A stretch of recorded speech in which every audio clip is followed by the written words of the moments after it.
we change the consideration of minutes for October 17th, 2022 budget meeting to October 13th, 2022 budget meeting. Second. All those in favor? Aye. Aye. Okay, we'll consider October 13th budget meeting. Anybody have any corrections or changes they want to make? I'll make a motion to accept them as written. Second. All those in favor? Aye. Okay, the next one is consideration of minutes of October 19th. Yes, I have a change on page 4, the paragraph just above the motion. It should say, Mrs. Murray noted that should they run into an issue, the board could approve a temporary dock space on the recreational dock if needed in order to not interrupt their season.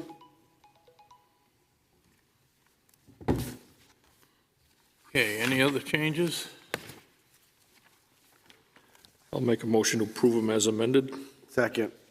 All those in favor? Aye. Okay, we have public hearing. The Wolfeboro Board of Selectmen will hold a public hearing on Wednesday, November 2nd, 2022, approximately 6:30 p.m. in the Great Hall of the Wolfeboro Town Hall, for the acceptance of unanticipated funds for an amount awarded that is less than $10,000 in accordance with RSA 31:95-B relative to donation of $7,500 to the Warm and More Fund. Somebody here to...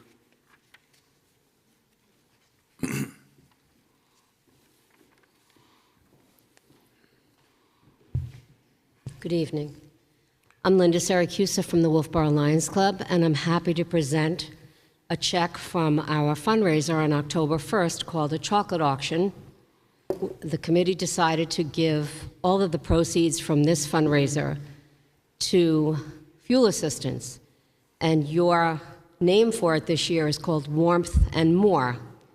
So I am proud to present a check to you for $7,500 for this year. Thank you. Thank you very much.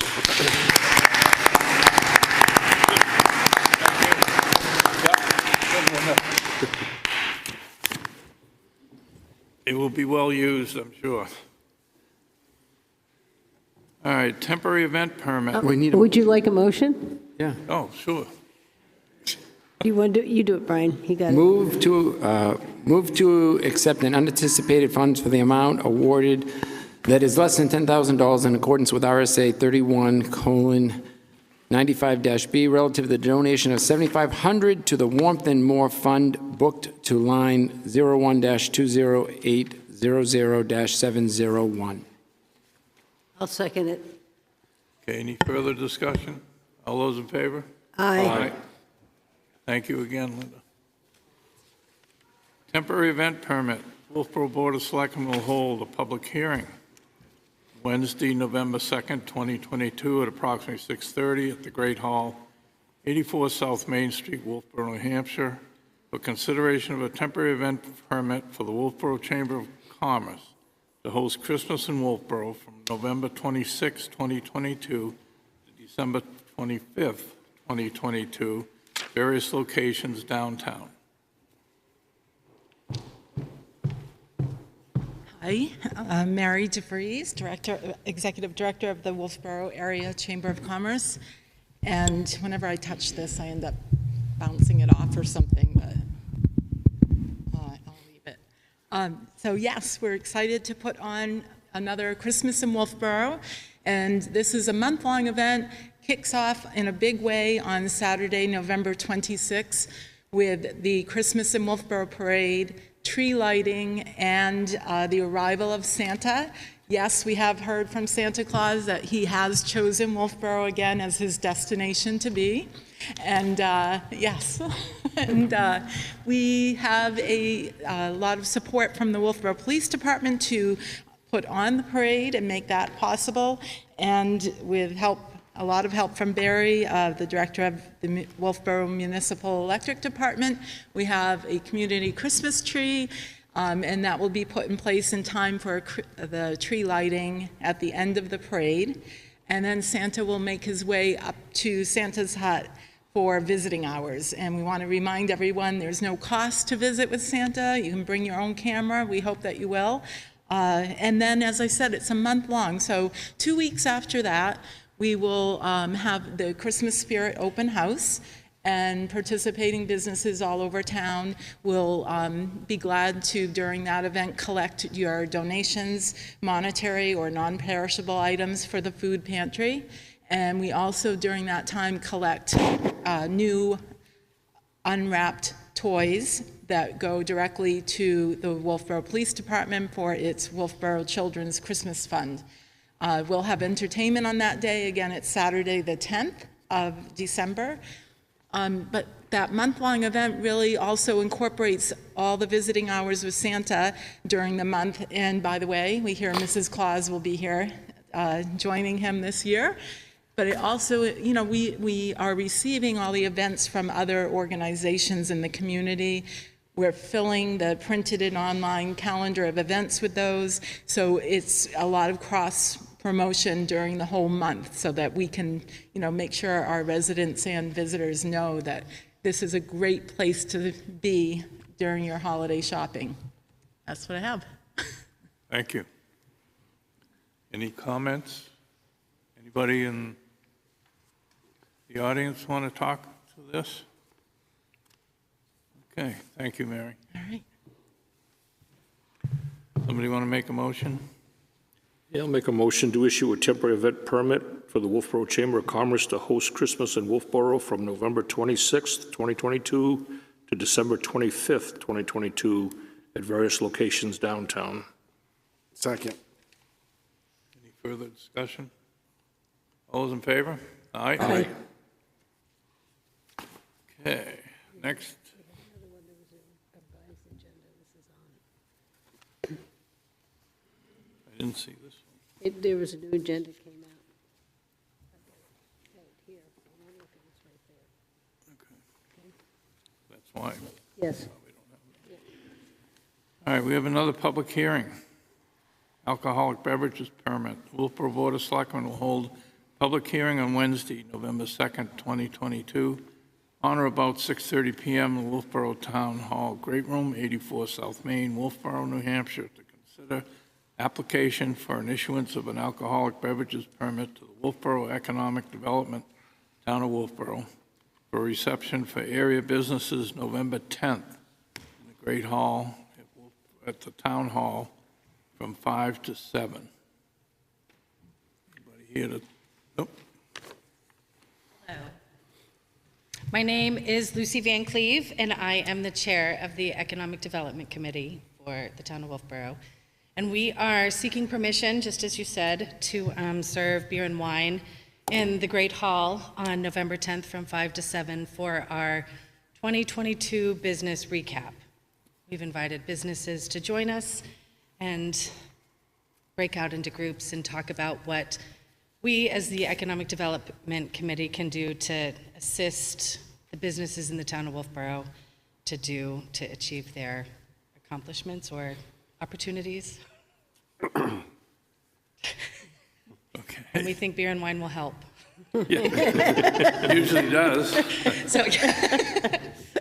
So we're hoping O Bistro is on the books to do the serving of the beer and wine, and we're going to have some food, snacks, break out into groups, chit chat, solve all the world's problems. That's the plan. Okay. Anybody else want to speak in favor or against? Okay, we'll close the public hearing. Is O Bistro definite yet? Not yet. Okay, then I know how to make a motion. So it could be cider and soda. Yeah, okay. So let me make the motion, and this hopefully will take care of it. And since this is a town committee, I move to issue an alcohol beverage permit to the Wolfeboro Economic Development Committee for a reception for area businesses on November 10th in the Great Hall, contingent upon having either a business with a catering liquor license and an insurance writer naming the town as co-insurer, or the EDC receives a day liquor license and alcohol insurance writer. If none of these conditions are met, the town will not issue the alcoholic beverage permit. Second. Okay. All those in favor? Aye. Thank you. Thank you. Thank you. Next on our agenda is the bulk vote. This is weekly manifests, intent to cut timber, property tax exemptions and credits, and a raffle permit. I'll make a motion to accept the bulk vote, Second. That would be A through D. A through D. Okay. All those in favor? Aye. Aye. No committee. New business discussion, Molly and Jolly, summer wrap-up report.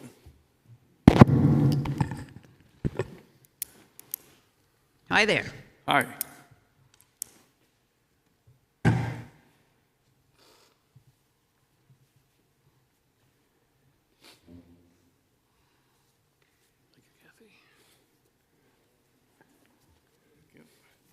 Thank you.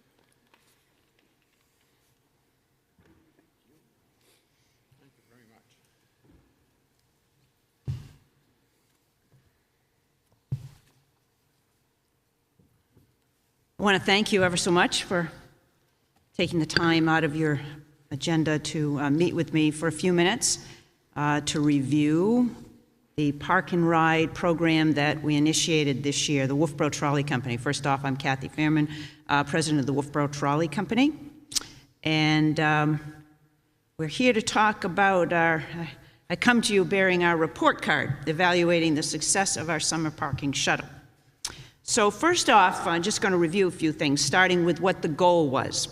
The goal was to reduce the traffic congestion and increase parking availability in the downtown core, providing easier access to downtown businesses by their customers.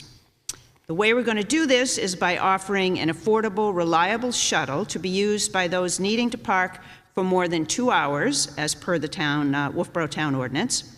This might include customers and those who work downtown, and others as well. If you spent any time downtown this summer between the hours of about 10 a.m. and 3 p.m., then you would likely give us a grade of F for failure. Traffic and congestion were the worst I've ever observed in the 35 years Molly the Trolley has operated in Wolfeboro. However, I think a D- might be warranted, followed by a very large NI for needs improvement. In order to understand why the project failed, I say that in quotes a bit, I think it's important to review exactly what we did to try to reach that goal I mentioned. First off, we approached the challenge as a private-public partnership with the following partners. The Governor Wentworth Regional School District, which granted the Wolfeboro Trolley Company permission to use parking at the Kingswood Arts Center on McManus Road. The Wolfeboro Board of Selectmen, which granted the Wolfeboro Trolley Company permission to erect a park and ride directional sign at the end of McManus Road. Wolfeboro businesses, which purchased signs on our second trolley, Jolly the Trolley, to support the shuttle as well as promote their businesses. These include Avery Insurance Agency, Back Bay Antiques Gallery, Bailey's Bubble, Bradley's Hardware, Brickyard Hill Marketplace, Clark Plaza, Country Bookseller, Dive Winnipesaukee, Back Bay Clothing, Flags Over Winnipesaukee, From Scratch Bakery, Gabriola's, Great Waters Music Festival, Harvest Market, Harmony Coffee House, Louis Pizza, Lydia's Cafe, Maker's Bazaar, Maxfield Real Estate, Meredith Village Savings Bank, Mount Washington Cruises, New Hampshire Boat Museum, North Main Cafe, Taylor Community, Eastern Propane and Oil, TD Bank, T-Tops Resort Wear, the Downtown Grill, the Windrifter Resort, Tinks Auto Service, U.S. Mailboat, Wolfeboro Bay Real Estate, Wolfeboro Car Wash and Executive Detail, Wolfeboro Casuals, Wolfeboro Corinthian Yacht Club, Wolfeboro Dockside Grill, Wolfeboro Eye Associates, and the Yum Yum Shop. and other Wolfeboro businesses which purchase signs on Molly the Trolley and/or ads in Molly's map brochure, because some of the income from these supplemented the cost of running the shuttle as well. These businesses include, and you're going to hear some repetition here, because there are some businesses that had signs on both trolleys. These businesses include the Avery Insurance Agency, Back Bay Antiques Gallery, Back Bay Boathouse, Back Bay Clothing, Bailey's Bubble, Black's Paper Store, Bly Farm and Ice Cream, Bradley's Hardware, Branch and Bloom, Brickyard Hill Marketplace, Butternut's Good Dishes, Castle in the Clouds, Clark Plaza, Cottages of Wolfeboro, The Country Bookseller, Dive Winnipesaukee, Dow Agency and Keller Williams, Eastern Propane and Oil, Edward Jones, Fireflowers, Flags Over Winnipesaukee, From Scratch Bakery, Goodhue and Hawkins Navy Yard, Great Waters Music Festival, Gray Shingles Cottages, Hampshire Pewter, Harmony Coffee House, Huck's Hoagies, Huggins Hospital, Inn on Main, Katie's Kitchen, Kingswood Golf Club, La Boca Restaurant, Lake Wentworth Inn, Lake Wentworth Tours, the Libby Museum, Louie's Pizza, Lucas Roasting Company, Lupine Home and Gift, Made on Earth, Maker's Bazaar, Mary's Treasures, Marker 21, Meredith Village Savings Bank, Mill Street Meat Market, Morrissey's Porch and Pub, New Hampshire Boat Museum, Nordic Skier, North Main Cafe, O Bistro, Paint Winnie, Pickering House Inn, the Sandy Martin Gallery, the Taylor Community, T-Tops Resort Wear, the Clark House Complex and Wolfeboro Historical Society, the Downtown Grill, the Farmer's Kitchen, the Farmer's Market, the Khaled Studio, the Millie B, the New Woodshed, the Sweet Inn, the Village Players, the Wright Museum, U.S. Mailboat, Wake Winnie and Bike Winnie, Windrifter Resort, Winnie Paw Station, Winnipesaukee Bell, Wolf's Tavern, Wolfeboro Antiques and Artisans, Wolfeboro Bay Real Estate, Wolfeboro Car Wash and Executive Detail, Wolfeboro Casuals, Wolfeboro Corinthian Yacht Club, Wolfeboro Dockside Grill and Dairy Bar, the Wolfeboro Inn, Wolfeboro Jet Ski, Wolf Trap Fish Market, Wolf Trap Grill and Raw Bar, and Yankee Peddler Real Estate. And last, the Wolfeboro Trolley Company, which purchased a second trolley dedicated to the July and August shuttle, hired an additional 4 drivers and administrative assistant, and purchased additional goods and services from several local businesses in the way of insurance, financing, fuel, supplies, cleaning, and maintenance. Excuse me. A total of 97 businesses, including the Wolfeboro Trolley Company, plus the town and school district, participated. Thank you to everyone who took part. The cost of operating the shuttle was further offset by revenue from private events, mostly weddings, which we booked in the spring and fall for both Molly and Jolly. And we want to say thank you to all who used that service as well. We called the shuttle Park and Ride to identify it as separate from Molly the Trolley's existing narrated tours. So, when the Park and Ride trolley ran on the hour and half hour from the Kingswood Arts Center to the Wolfeboro Railroad Station from 8 until 6 in July and August, returning from the railroad station to Kingswood every quarter hour from 8:15 until 5:45. The cost, several ways. First, a season pass was $100. All-day passes were $6 for an adult, $3 for a child, under 4 were free. We issued free season passes for students, high school, homeschooled, or college, who worked downtown. We offered free season passes, approximately 200, were mailed to the businesses which purchased signs on either Molly or Jolly the Trolley. The number of passes varied from 1 to 6 per business, depending on the sign size and how many signs a business purchased. And we promoted it in several ways on our own wolfeborotrolley.com website, on expanded social media, including Facebook and Instagram. We print 40,000 Discover Wolfeboro map brochures distributed at over 500 locations throughout New Hampshire, including New Hampshire Welcome Centers and all over Wolfeboro. Weekly newspaper ads online and on the stands, like in the Laker and Weir's Times, WASR radio ads, news releases through the Wolfeboro Area Chamber of Commerce's brochures, 35,000 of them. The Lakes Region Tourism Association, their 35,000 Where To guides printed, and that's online as well, plus their online newsletter. So, who took the Park and Ride? Free student passes used, 1. Free business season passes used, 2, one of which was a chamber employee, Joy Perkins. And season passes that were purchased, 1, thank you, Wolfeboro Selectman Linda Murray, who used it quite often as well. So park and ride tickets sold in July were 74. Park and ride tickets sold in August were 124, for a total of almost 200. That did not include children under 4 who rode free. So the encouraging thing we see here is we saw a gradual yet consistent increase in the number of visitors using the park and ride service, especially those planning to take the 2.5-hour Mount Cruise or to connect with Molly's narrated tour downtown. And we could pull those figures out because we offered a combo ticket sales for both trolleys. However, that was not nearly enough to stop vehicles circling in search of parking to reduce traffic congestion. So, why didn't people use the park and ride shuttle? So these are some of the reasons that have been shared with me. First of all, the predominant one that I heard from several businesses, people won't use it unless they have to. As long as the 2-hour parking ordinance is not enforced, people who work downtown will continue to park downtown all day. Another person said the shuttle times don't work for me. I have to be to work before 8, or I don't get out of work until after 6 p.m. Another person said, and there was a letter in the paper about this, that it's too expensive. I'd use a shuttle to do my errands if it was free. The town should subsidize it. Another comment was, I don't come to Wolfeboro from that direction. I might use it if there was a pickup place on North Main Street. Someone said, I never received my free season passes in the mail. That's on us. Someone said it doesn't run often enough. And another comment, and I had more than one like this, I just avoid going downtown in the summer. I go to Alton or Rochester to do my shopping instead. That one really hurt. My personal observations, I spent a lot of time, more time than I've every summer, I think, behind the wheel going in and out of Wolfeboro. And I observed that the traffic is most congested from about 10 until 3, except on Sundays when we see it gets congested a little bit later, observing that there are about 12 downtown retail businesses that are closed on Sunday. Many business owners park on side streets and in the Glendon Street parking lot, where there is no time limit, and there are several that rent private parking spaces on private property for use by themselves or their employees.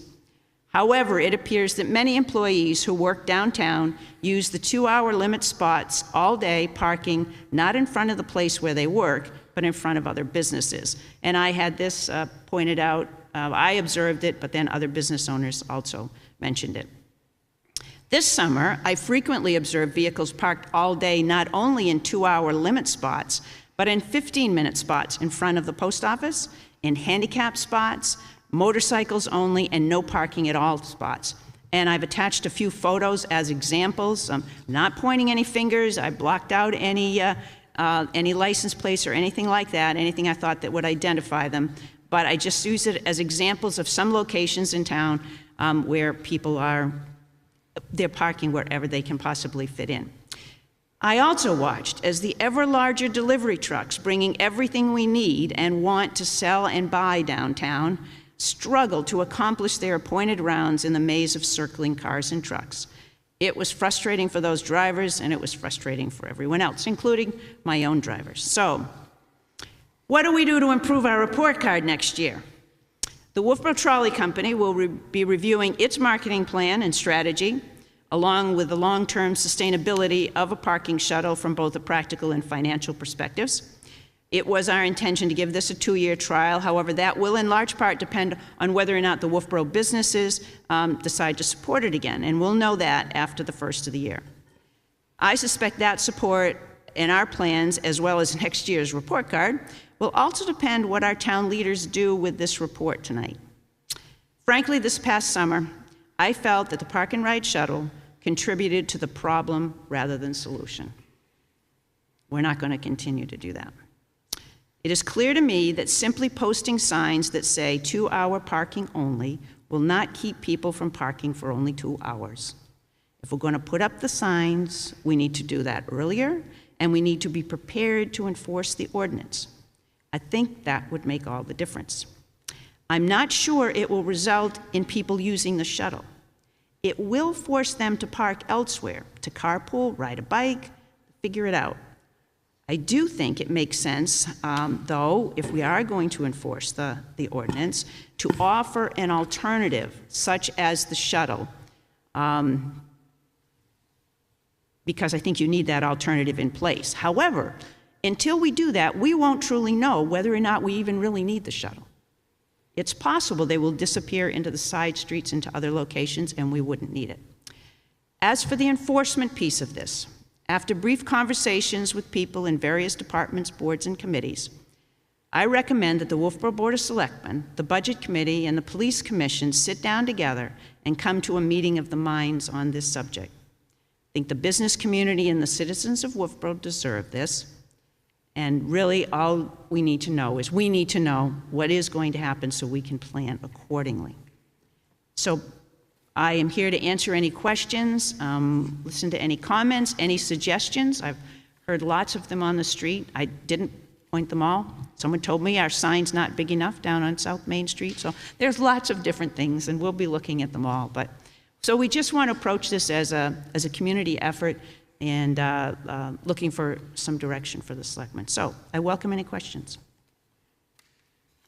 To add one, I know of cars that pay for private parking off the street in downtown and still use the 2-hour parking for full days times. And they work in downtown. Right? Well, yeah, I think here's the thing. As long as you can drive to work at 9:30 in the morning, and you can park and get out and go into work, and you come out at 5:30 and get in your car and go home, there really isn't any motivation to do anything else. I think that's just human nature. And I think the town needs to make a decision. And I think it's up to you as leaders of our town to help us make that decision. Do the people want to have an ordinance? Do they want it enforced? Do we want to go on the way we are and just leave it and just not go to town in the summertime? And I think it would be, I think this brings to the point, kind of brings it to a head to say, what do we want to do? Now, here's another one. The EV chargers are 4-hour parking, and that's out of necessity because those cars need to refuel while they're there, and we're watching it to make sure that there aren't people waiting for those spots, and if it comes to that point, we will cut it down to 3 hours or 2 hours. If they stay longer than their 4 hours, they get charged $20 an hour. And I'm concerned, for breaking the ordinance. I'm concerned about whether or not people who aren't even there to charge would use those. Judging from some of the pictures, that if you see the pictures here that I sent, you know, the first one is a car parked right in the motorcycles place down at Dockside, and that happens a lot. And the other ones where we took out that parking space to ease the situation between the Avery block and that, people are parking there. People park so close to the post office, the entrance to the post office and back. There's parking, they park where there just isn't any. The parking spot next to Town Docks, I put in 2 pictures of that. That's chronic because, and once that's there and the trolley's there, it's plugged up. So, and the purveyors, they need a place. I mean, revisiting whatever the town ordinance is for the purveyors, I think would be wise. You know, that doesn't really involve the park and ride, so I didn't want to get too far afield into that, but they need a place, and they need more of them, and they're bigger, and everything's bigger than it used to be. Our town was built in the 1800s. You know, I had a comment the other day, someone said, well, people have been complaining about parking back when they had wagons and horses. It was still a complaint. You can read in the Granite, and I'm sure it was. But that doesn't mean we should just go on the way it is. I mean, that's just what I'm suggesting, and it's for you guys to take it from here, so. And I'm confident it's in good hands. Some of those people that go to Alton and stuff, I found getting on the trolley, going down, doing my shopping, getting back on the trolley took less time than coming down, trying to find a parking space, get my stuff done, and get out of town. And so I don't know exactly how, but if we could change their mindset, and I think if we could pick up on the other side, it would help, because in either direction. And I agree with you. If we have an ordinance, we should enforce it. if we aren't going to bother to enforce it, we shouldn't have it. It's just a Right. waste, and it, you know. Right. And you got to get with the other groups in town so you can figure out how to do that, how they have the tools to do it, how they have the resources to do it. So one of the other suggestions that was given was that we should be charging for parking downtown. And that is an alternative, again, not really quite involved with this shuttle, but I think it's something to be considered. If we're going to allow all-day parking downtown, charge for the all-day parking, and then that could be used to offset a municipal shuttle from parking areas. And so then I still think that's a little backwards because it's better to welcome the customers downtown and have the business people park outside. But if you're going to allow the all-day parking, if you did charge for it, then hopefully you can get enough to provide a municipal shuttle for the customers that they can run it faster than we can go, then good luck with that.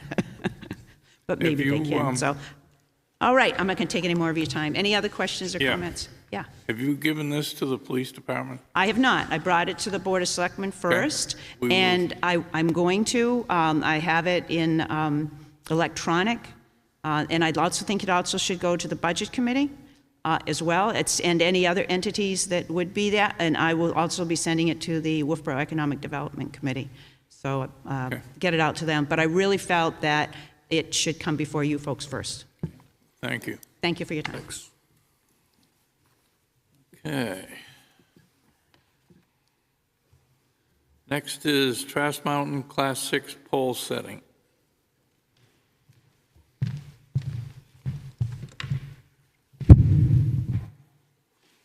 Barry Muccio, Wolfeboro Electric Department.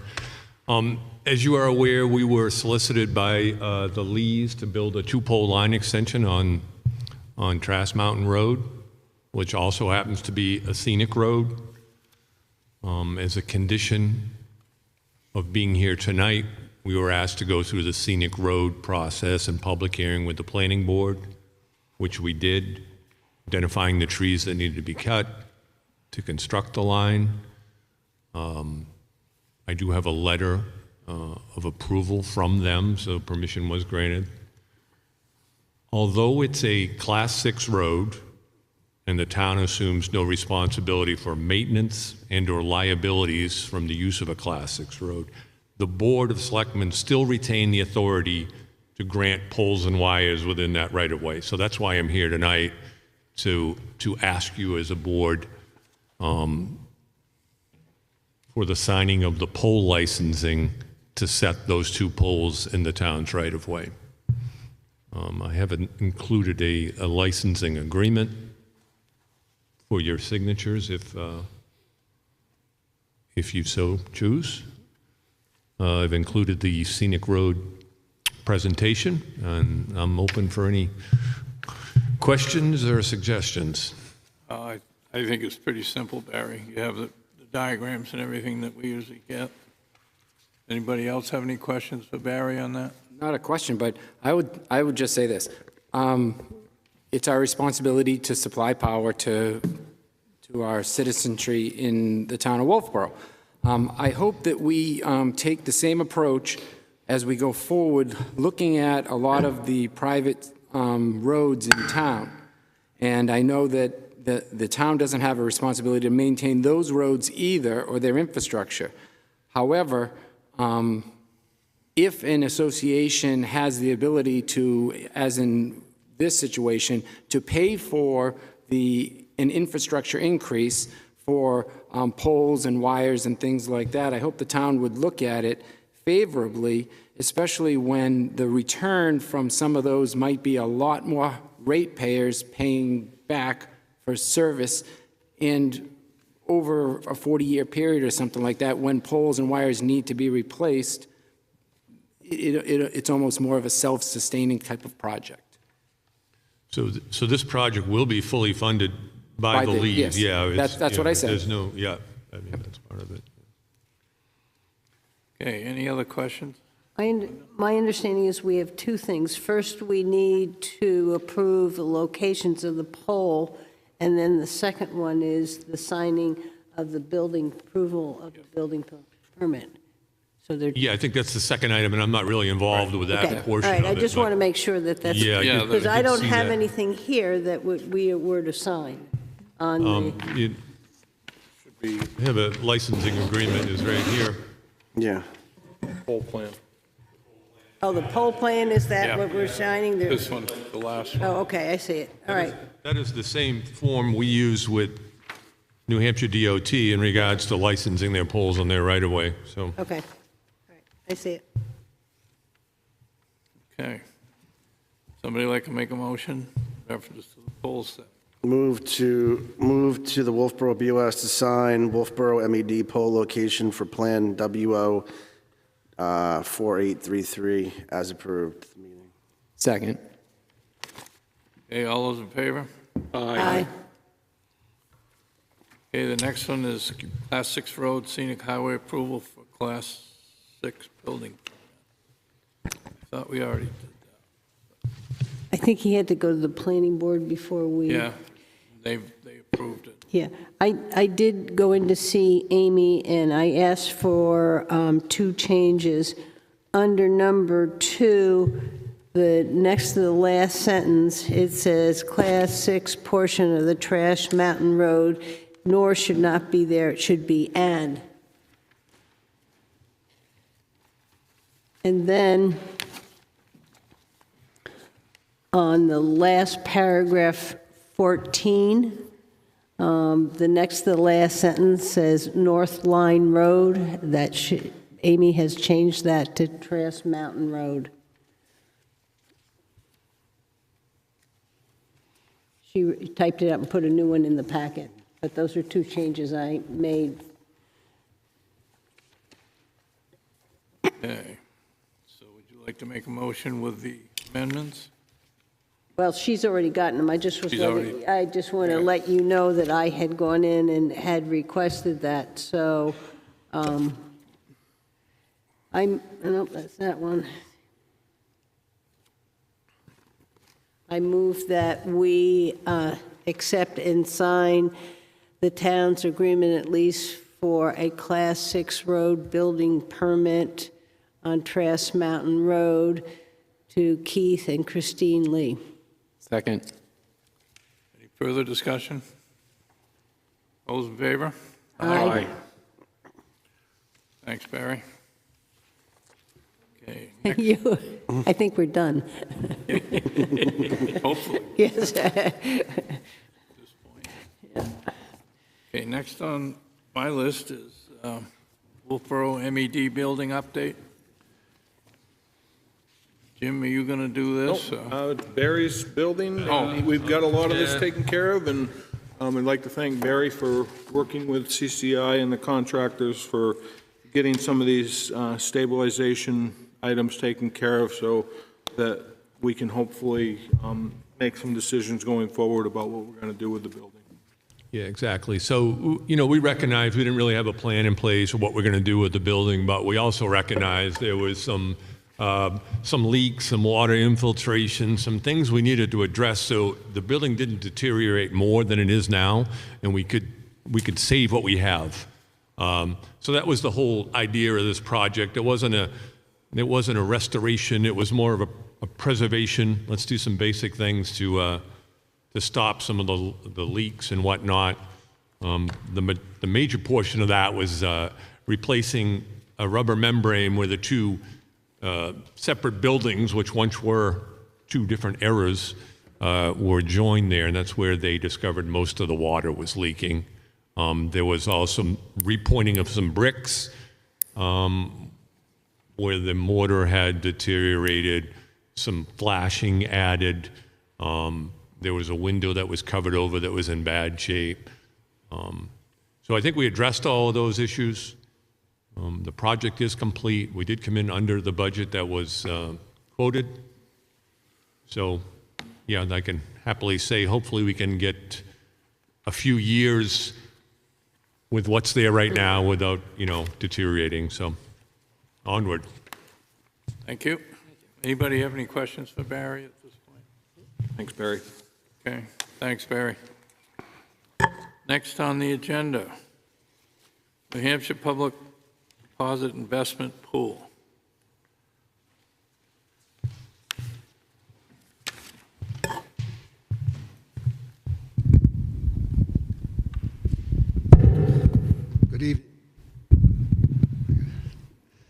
I trust everybody's got the information on the Yep. New Hampshire PDIP, as we call it.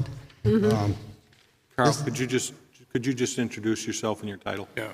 Okay, my name's Carl Baggy. I'm the treasurer. I've been the treasurer for about 10 months now. And recently, Catherine and I met with someone from the New Hampshire PDIP and gave us this information as well as some others that we pulled offline. PDIP has been around since 1993. About 400 or 500 municipalities and commissions in the state of New Hampshire have funds with New Hampshire PDIP.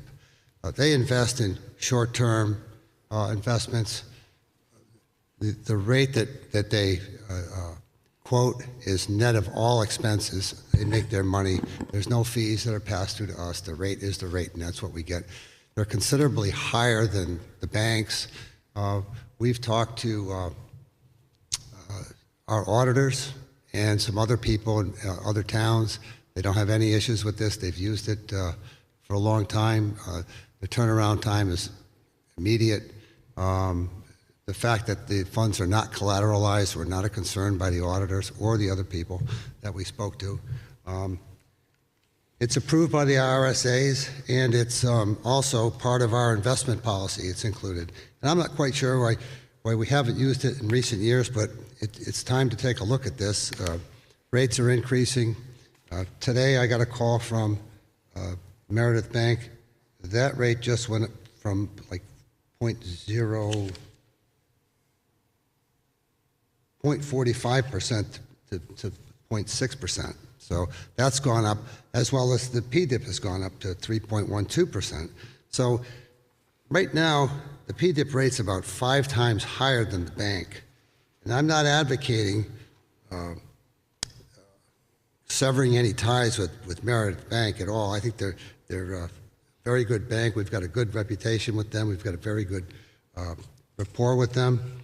But we do have excess funds that are substantial from time to time, and it's in the best interest of the town to get a little bit better return. To date, on the excess funds that we have in that money market with Meredith, we're just shy of $30,000 in interest, and that's at a very low rate. So if this was 4 or 5, 6 times more, do the math, it's a chunk of change.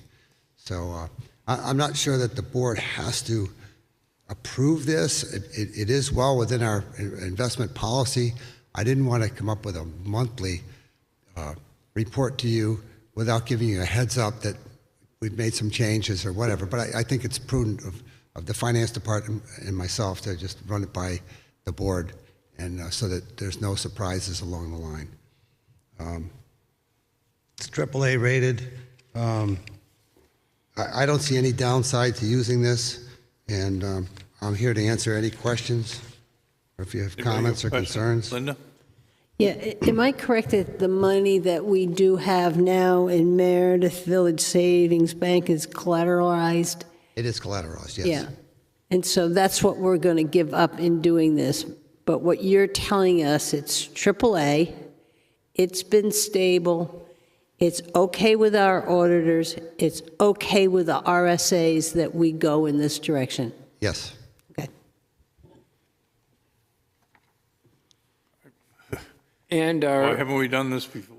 yeah, and our additional interest to date would be a guesstimate by me, $126,000 extra in interest we would have earned so far this year. Assuming that spread was Correct. for the whole. Just based on a snapshot of what we can see right now. Quick and dirty numbers, it would be substantially higher, for sure.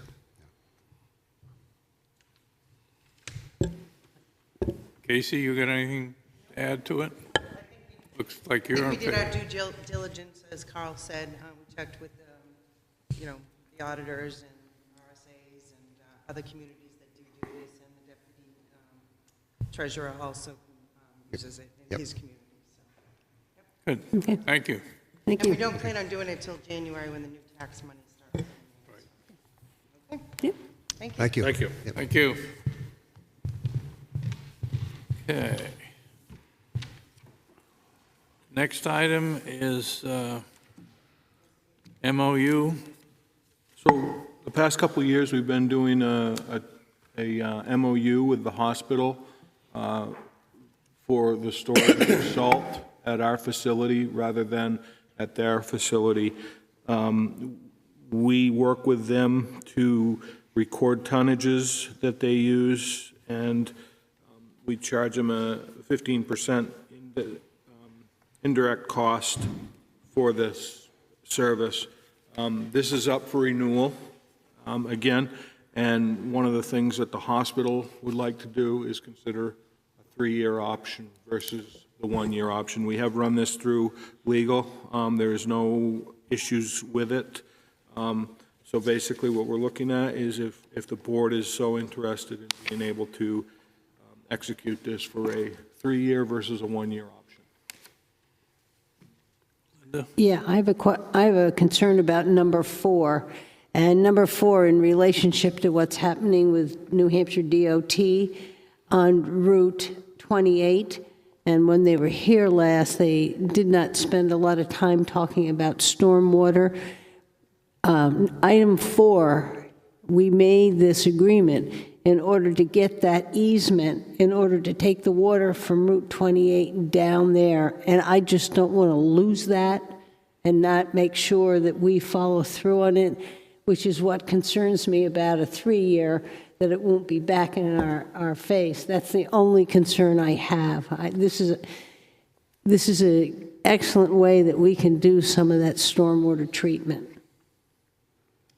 So that is my only concern. If there's some way we can make sure that we get this and we put this somewhere and we follow through on it, I can go with the 3-year, but I'm concerned that we bring this up repeatedly to New Hampshire DOT when we talk about Route 28. And they did not want it. They had no drainage plan. They didn't tell us what the drainage was going to be. And I would like us to make sure that we use this and that the town of Wolfeboro gets a drainage plan from New Hampshire DOT. Okay.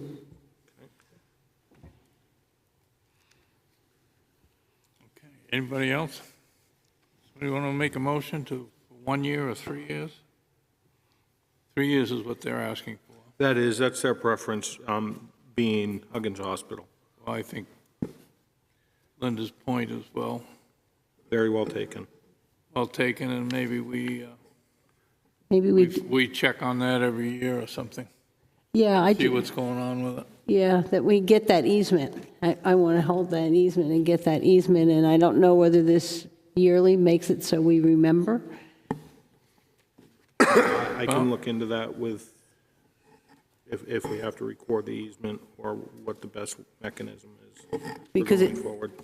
Because the reading is that the easement shall be defined at a later time. That's what bothers me, the later time, Could be a long time. That's what I'm afraid of, or, we miss it, and Push on. Stantec has got to be aware of it with the Route 28 yeah, that's, committee. and they did not, when I met with the PAC group, they showed us all the roadways, and they said, and somebody asked about drainage, oh, that's later, and then I saw this and saying, no, this is key to where that goes down. Wow. We did this for that. That was kind of that was a good deal for us to have that easement, and it's a good deal. So I guess my preference would be 1 year until we get that easement.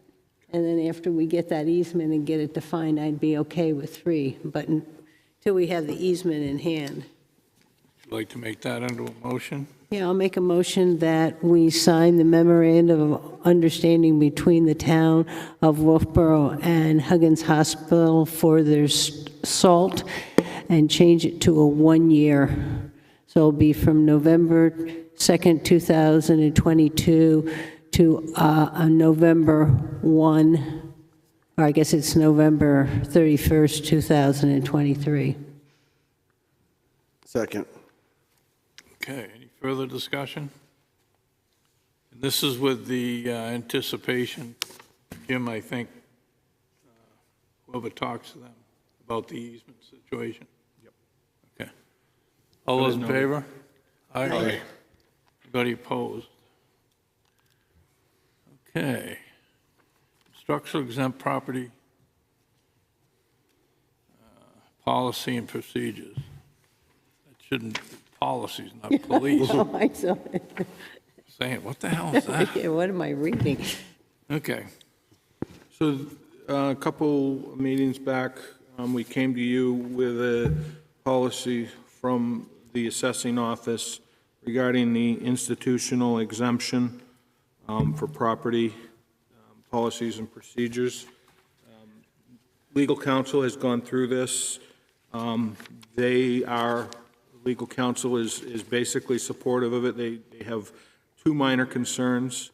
One is the noticing date of March 15th. They think that that is a fairly tight schedule to be able to provide notices. And the other was the town providing the party with the required documents. Legal counsel thinks that we're potentially putting ourselves at risk by providing the documents, and if we miss a document for some reason or whatnot. Those were the two flags that legal had thrown on this. Other than that, they felt comfortable with the document as written. Yeah. I was just wondering whether in the second bulletin down by on or before March 15th, and he was saying we needed some 30-day period. So I'd like that reworded and whatever there. The other thing is in terms of providing the applicant with the forms, I was saying as part of the notice, the town should cite that the places where the forms can be picked up on the at the town hall or wherever it is in town and on the website. So we direct them to where they get it instead of sending it out to them. And that kind of is halfway between. You tell them where they can get it. And the other one I had is you go in the back, and what he's done is he's taken the RSA, and so when it says on page 2, 72:23, in front of all those, we should put RSA 72:23 as we come all the way down, because this is just cut right out of the RSAs, I believe, unless I'm wrong. Because it says in the front, RSA, but when you read it, so people know that that's where all this is coming from, and there are 3 or 4 of them just write RSA. It's missing in a couple places. Yeah. I think that's reasonable.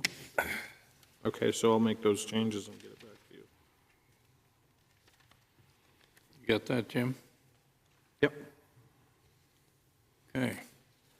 Somebody want to make a motion with those few changes? Yeah, I move that we will approve the institutional exemption property policy and procedures presented to us tonight with the change in around March 15th and the change that we will not provide the documents but cite where the documents can be located or found on our website. Second. Okay. Everybody understand that? It's pretty simple. All those in favor? Aye. Okay. Mountain Laurel Farm Solar Pasture Garden Pilot. Somebody here to speak to that?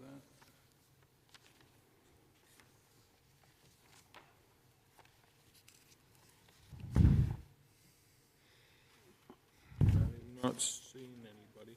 No. But it looks like Todd doesn't have any real issues, and neither did Nathan. I only have one question, and he was saying that if you adopt it, it would mean that you'd have to adopt others. And my only concern would be how much green energy our contract will allow us to have if they keep on. I mean, when we purchase our electricity, we're allowed a certain from renewable.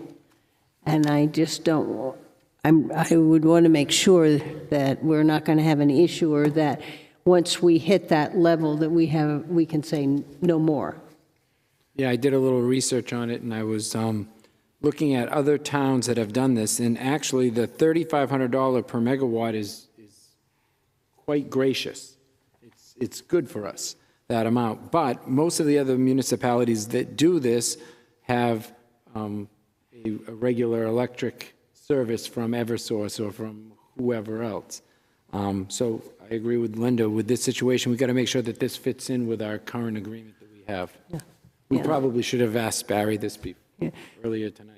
I think it will fit in with what we have now, but if we have to do a bunch of them, we should know where that limit is. Yeah. When any more of these A come in. question I would have is, this is out there on Old North Wakefield Road, are they even on our grid, or do they go out through Wakefield and into Eversource, or? This Yeah. is to Eversource. So- But if we do Future this one, ones. he's saying you can Oh, do yeah. this, and my concern would, we need to make sure we know if more of these come up.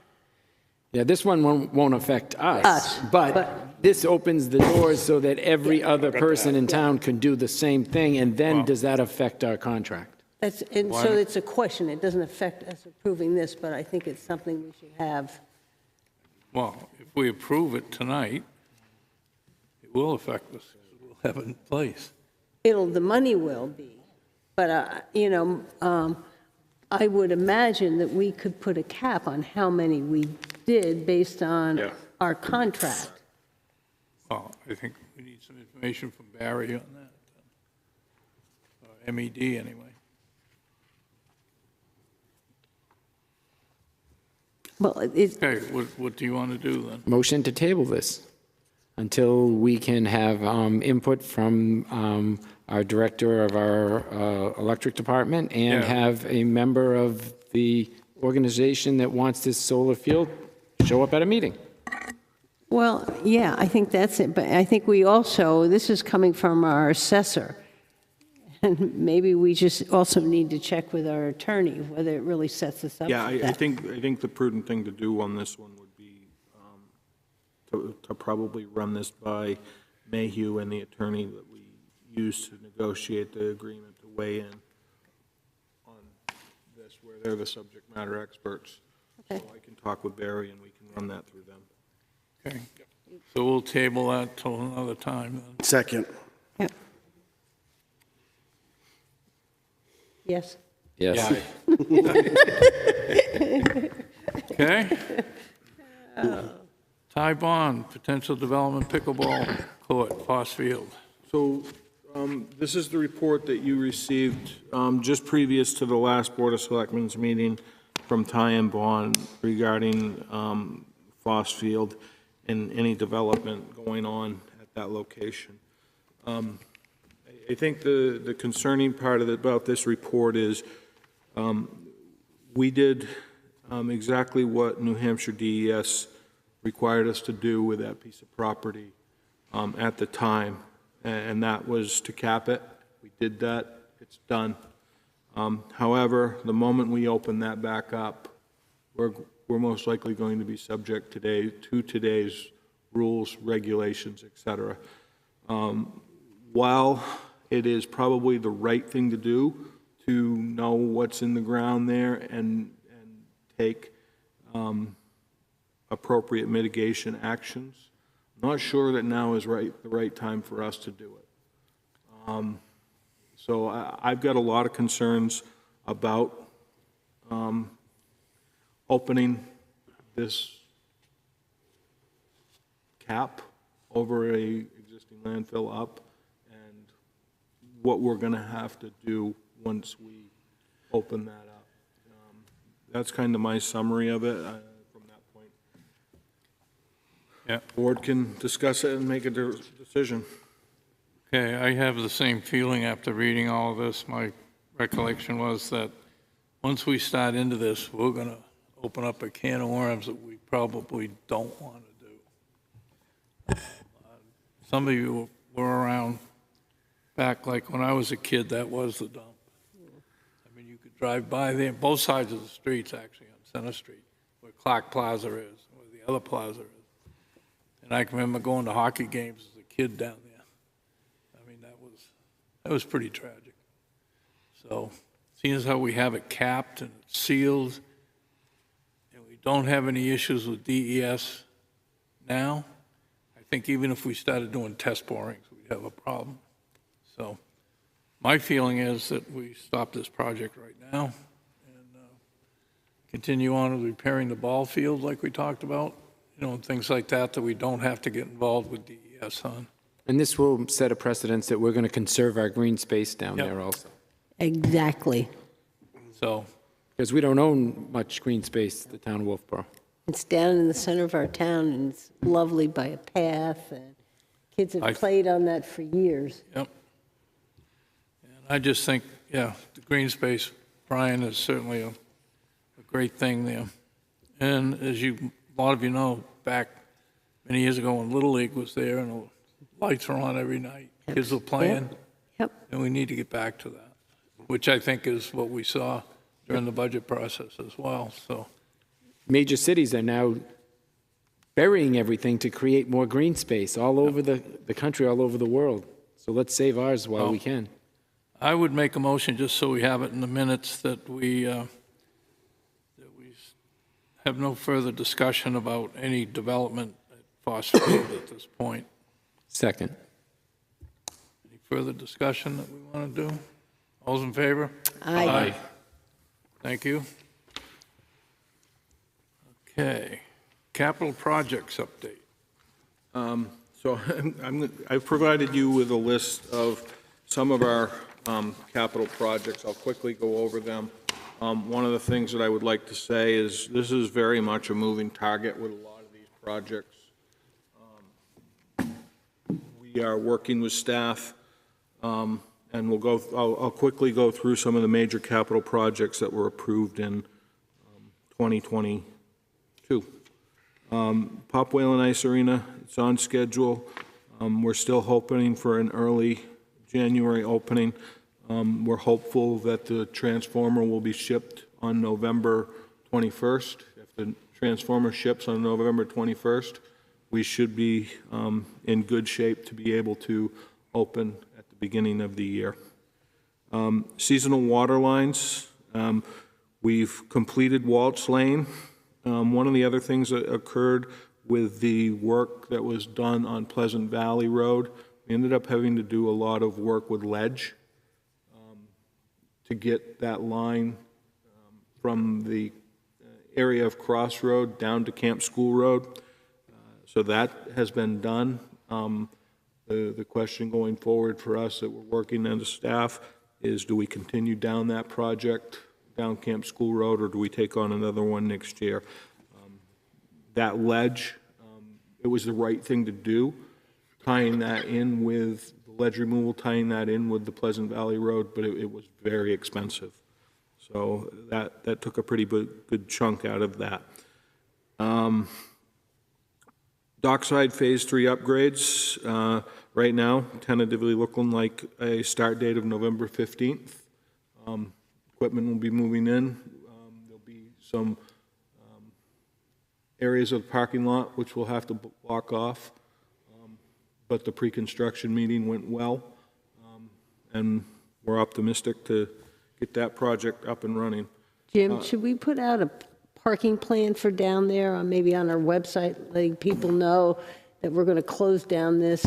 Yeah, what we're going to try to do is, as we pull in, we're going to try to, as much as we can, block off the left-hand or the right-hand side. So it shouldn't affect a whole lot, but that's kind of the tentative plan right now. The other thing that will be a little bit concerning, there's going to be heavy equipment that's going to be moving in and out of there, with dump trucks taking product out, trucks bringing product in. So that could get a little challenging at times, but we've made provisions to be able to get barricades up as need be do that. But yeah, we can absolutely get a schematic up of that. Port Woodland drainage, Stantec is currently working on that. They're getting close to holding stakeholder meetings with the residents on Port Woodland, and they're very well aware that this project, there's cost sharings, which we're working through, and the need for permanent easements. I have one question here, and it came out at Wolfeboro Waters that this is a pretty straight chute into the water, and didn't know whether there's any way to divert it at all to have a less of an impact on stuff going right in. Did Stantec design this? So Stantec is currently working on it. They know that area, there's two problem areas. They know that is a problem area that they're working to engineer through. Okay. And there's another one where there's a fairly sensitive tree to the neighborhood that they're working around. Okay. I recall looking at the plans there when Dave was working on them, and I thought I recalled there was a tank going in down at the bottom of the hill there before it goes into Winter Harbor. It was going to act as a slowdown for the water before it gets discharged out into the bay. It's been a while since I've seen that, but I recall something to that effect built into the design. As long as that's one of the concerns, is that speed of that water. Right. If that's in there, I'm fine, but make sure that is part of it. Excuse me. The next one is Mill Street Sewer Pump Stations. We're working right now with HDR on the final design of that.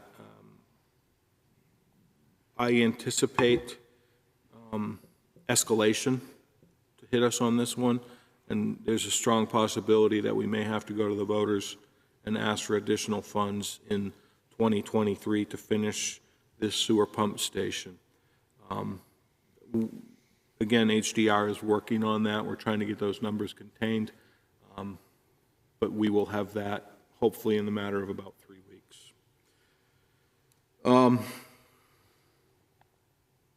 Water treatment plant upgrades.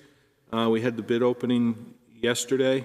We had 5 bidders on the project. They're currently going through and evaluating the bid tabulations, and we're hopeful that within a couple of weeks we will be able to, one, issue a bid, award the bid, and hopefully as well bring it in on budget. We'll know more after the consultant does the bid tabulations and does the evaluation of the proposed scopes of work.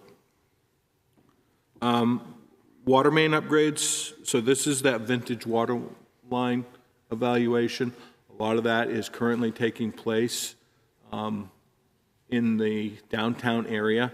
One of the things that we've learned over the past several weeks, the town of everybody in the state of New Hampshire is required to, by October of 2023, to have evaluated all of their water lines to the meters of residents for what is being supplied.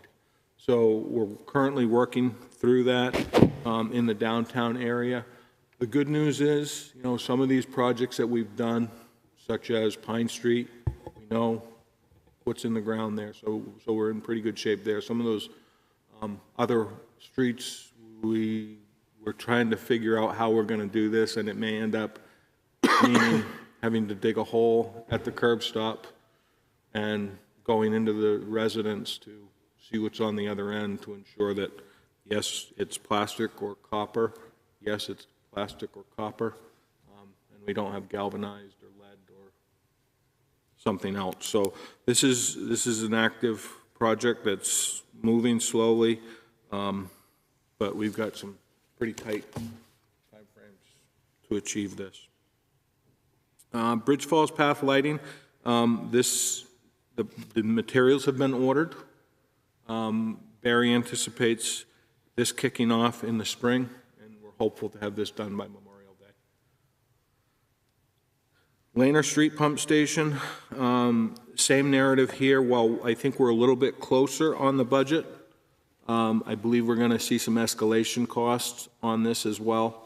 And there'll be more to report out to you as we get closer to finalizing warrant articles.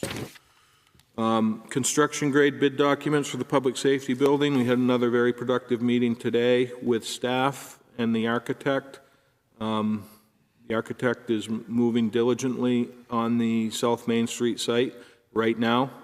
We are looking at a building on the South Main Street site to bring in front of the voters in 2023.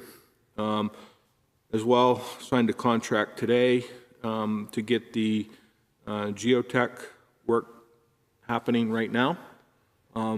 So this is a very fluid project, and we should have a number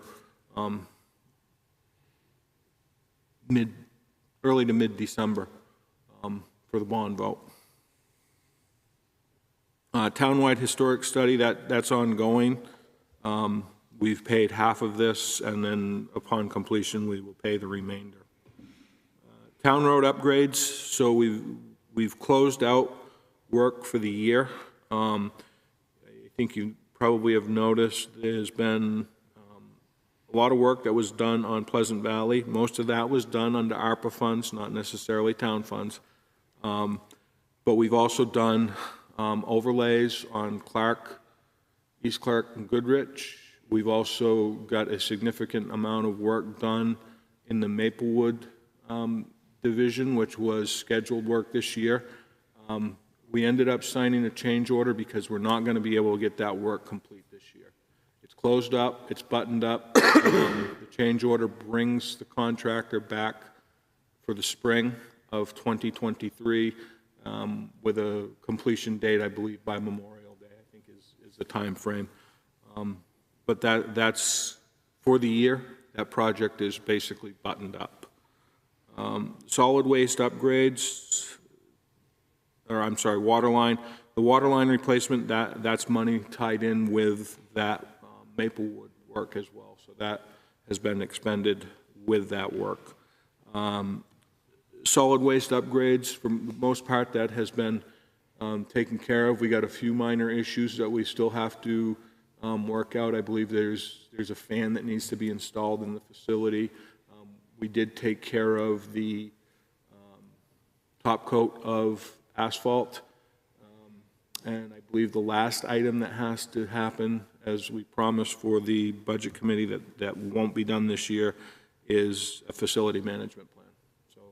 So that's going well.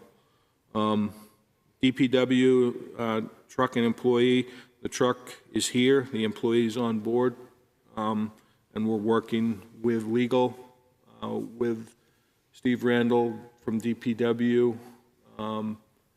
and Stantec regarding a policy and a checklist as to what the Board of Selectmen needs to have when we consider taking on private roads. So what we'll get is, the board will have this document. Okay, if you want us to consider taking on the private road, here is the checklist of items that the Board of Selectmen require. One of those is going to be an as-built plan. Obviously, they can submit without such, but they're going to have to explain to the Board of Selectmen why they don't have an as-built plan. So we're trying to get a best practice wrapped around this, and it's actually been some pretty good meetings. And library landscaping right now, there's really been no movement on that. Jim, when do you think we'll get the private roads? I mean, we've hired a person, we've got a truck.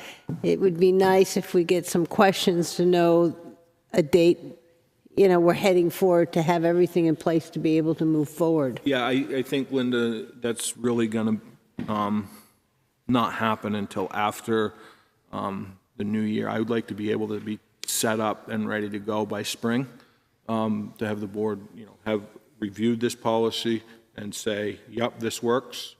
And then to be able to say to those individuals who want to petition the road, here is what we require from you to consider it. Again, I use the term require, but it's certainly going to make your jobs as the Board of Selectmen a lot easier to make a decision if they have those requirements in hand. So we can say if somebody asks us, we're looking at the spring of 2023. Yep. It's actively moving, so we've made good progress. RIB, so the RIB site is up and running. The RIB site is actually taking significant loading off of the spray fields.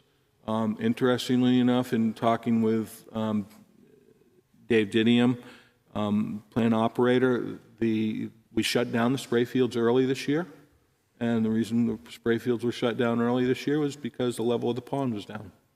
So we're in pretty good shape as far as the pond is concerned, and the RIB site is working splendidly in their minds.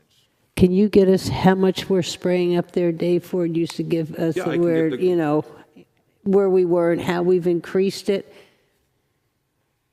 And the other thing I'd like to know is what is the level that we're trying to keep the pond at? Because I used to get the charts and, you know, some years we had to empty it because we knew we weren't going to be able to spray and stuff. But at some point, we as a community should have kind of a range of where that pond should be and what we're looking at. Yep. Thank you. I can get those. And also, do we have a kind of a set schedule for water quality testing up there on, in the brook there with the RIB, where we put the new re-infiltration? Yeah, I believe that is part of the continuation of the evaluation process as part of the contract. I don't remember who the firm is. I don't remember if that was, I think it's Woodward, but I'll double check on that with Dave as well. I think we put $150,000 in to have it done over a certain number of years. Testing, Yeah, Be nice to know, see those Yeah, results, you're make sure right. we're complying. And absolutely. Then they So keep- what I'll do is I'll work with Dave Didium to come in and in conjunction with me to give a kind of an overview report of where we're at. Yep. Recreational docks, that project is essentially closed out. Oh, I'm sorry, these are projects from 2021. Recreational docks, that's essentially closed out. We have some retainage that has to be released once the project is 1 year out. I believe that's in May of 2023. That retainage will be released, so this project will remain on the books until that time because of retainage. Wastewater treatment plant, asset management plan. This was one of those projects that we asked the voters to approve a bond, knowing that we would not incur any expense with this because it was basically a wash with DES. However, we do not have the staff to be able to perform it. So we're reaching out to DES to see if we can either carry this forward or remove it from the books and make a decision from that point. Ladder truck, you guys are pretty much up to speed on the ladder truck. I believe they are leaving next week for 3 days to do the inspection. So with any luck, around the 1st of December, this project will be put behind us. 2021 road upgrades. We still have a balance of funds remaining here. Again, this is for retainage, which I believe we actually paid some of that today. Same thing on Park and High. I believe we paid some of that retainage today. Railroad Ave, I had a conversation with Promise Surveying. They were the ones who put together the as-built plans. However, the as-built plans that we've received do not take into account a few items, one of which is the EV chargers. So we need to get them back in to finalize that. They are working in conjunction with myself and legal so that we can get this thing finalized to be able to come in front of the board, hopefully in early 2023, to finalize the layout process and put this project completely behind us. Sewer pump station engineering, we're spending that money right now. We're looking at the accounts. This should have been spent previously, but we're looking at some of the HDR engineering that's taken place and some of the electrical engineering that's taken place, and we may have to do some transfers with that. And on the last warrant article in 2021 was a police vehicle, and that money is all spent and closed out. So that basically summarizes the bulk of the warrant articles for general fund, water and sewer. Any questions you have, I can certainly try to answer them for you. Understand that there's a lot of moving pieces here that we're trying to dissect, understand, and anticipate more thorough reports coming forward from a financial perspective in the near future.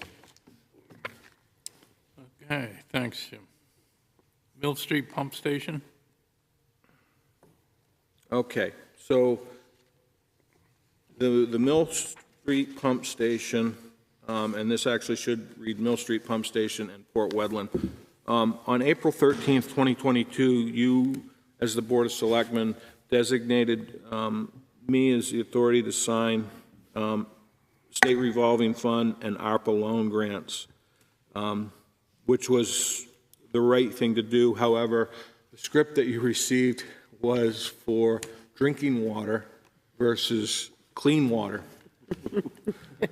I like clean drinking water. So ironically, what we have to do, and it's been recommended by legal, that we read these two designations into the record, authorizing me to sign any and all paperwork associated with the Port Wedland project, and then another one for the Mill Street sewer pump station. That will help us to be able to leverage the ARPA funds, if available, leverage state revolving funds and loan forgiveness. So if somebody would like to read these lovely scripts, one after the other, it'd be wonderful.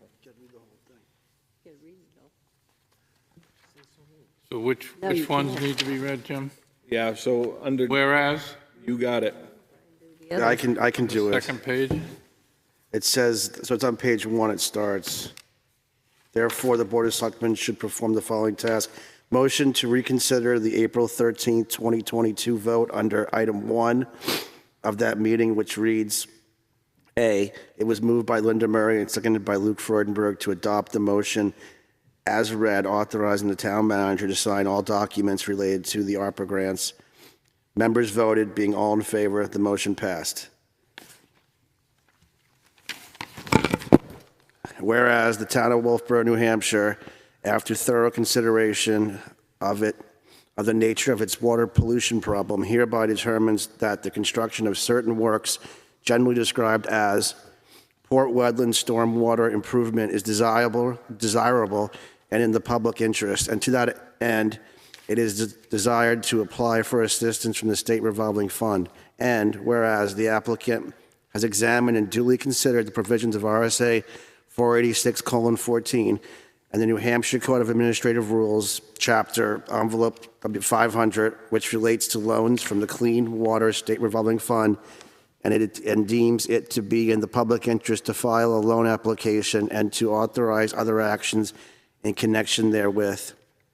Now, therefore, be it resolved by the Wolfeboro Board of Selectmen, the governing body of the Board of Directors of said applicant, as follows. 1, that the person holding the position of town manager, currently held by James Scott Pinio, is hereby designated as the authorized representative of the applicant for the purpose of filing an application for loan in accordance with New Hampshire Code of Administrative Rules, Chapter 500, furnishing such information, data, and documents pertaining to the applicant for loans as may be required.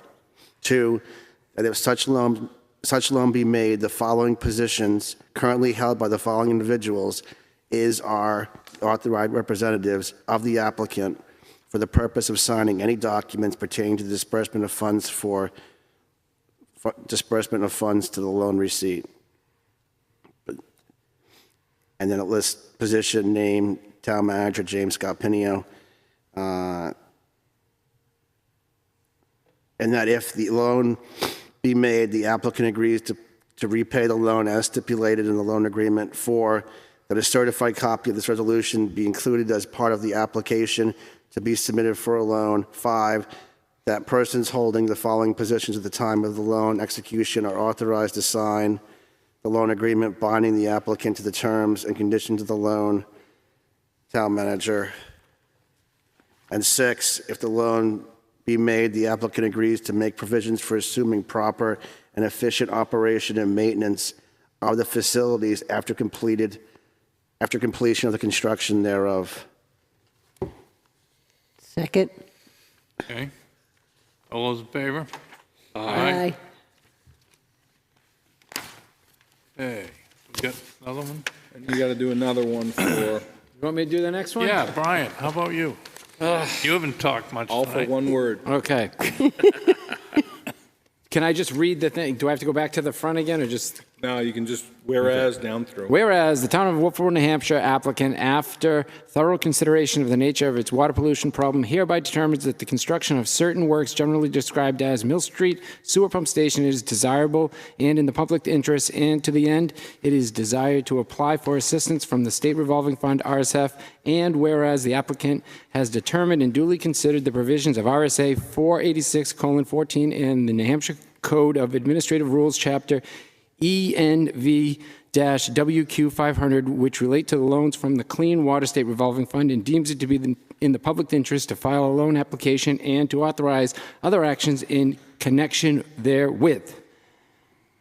Now, therefore, be it resolved by Wolfeboro Board of Selectmen, the governing body of the Board of Directors of said applicant as follows. 1, that the person holding the position of town manager currently held by James Scott Pinio is thereby designated as the authorized representative of the applicant for the purpose of filing an application for a loan in accordance with the New Hampshire Code of Administration Rules, Chapter ENV-WQ 500, furnishing such information, data, and documents pertaining to the applicant for a loan as may be required. 2, that if such loan be made, the following positions currently held by the following individuals is/are the authorized representatives of the applicant for the purpose of signing any documents pertaining to the disbursement of funds to the loan recipient.